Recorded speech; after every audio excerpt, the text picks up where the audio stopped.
বন্ধুরা আজকে এসেছি আমি আমার কাকুর একটা প্রজেক্টে, যেখানে কিন্তু উপরে কিন্তু ছাগল পালন করেছে এবং নিচে কিন্তু মাছ চাষ করেছে। তো এর আগেও কিন্তু আমি দেখেছি আপনাদের, তো যেটা দেখতে পাচ্ছেন যে উপরে কিন্তু ঘর করা আর নিচে কিন্তু এখানে মাছ চাষ হচ্ছে। তো যাই হোক বন্ধুরা, আমি ছাগলগুলো ছাড়ছি, আপনারা দেখুন। সমস্ত ছাগলগুলো কিন্তু বন্ধুরা এখন একে একে কিন্তু বের হচ্ছে। এই যে ঘর, আর এই ঘরেই কিন্তু সমস্ত ছাগল থাকে।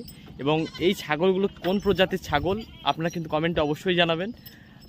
আমি দেখি কতজন সঠিক বলতে পারে এটা কোন প্রজাতির ছাগল। এবং ছাগলগুলো কিন্তু বন্ধুরা ভীষণ ভীষণ লম্বা সাইজের একটা ছাগল, যে জাতগুলো কিন্তু মানে সহজে দেখা যায় না। তো যাই হোক বন্ধুরা, আমার কাকু কিন্তু একটু অন্য ধরনের ছাগল চাষ করার চেষ্টা করেছে ব্যবসা ভিত্তিকভাবে। তো আপনারা বলবেন এটা কোন প্রজাতির ছাগল। যেটা দেখতে পাচ্ছেন এগুলো কিন্তু সব মাছের প্রজেক্ট আছে, সব পাশে কিন্তু সব করা আছে মাছের প্রজেক্ট এগুলো। ওই যে ছেড়ে দিতে ওরা দূরে কিন্তু সব খাচ্ছে, সব দেখতেই পাচ্ছেন বন্ধুরা। ওই যে সব লাইন দিয়ে কিন্তু খাচ্ছে, সারাদিন ওদের বাঁধা ছিল।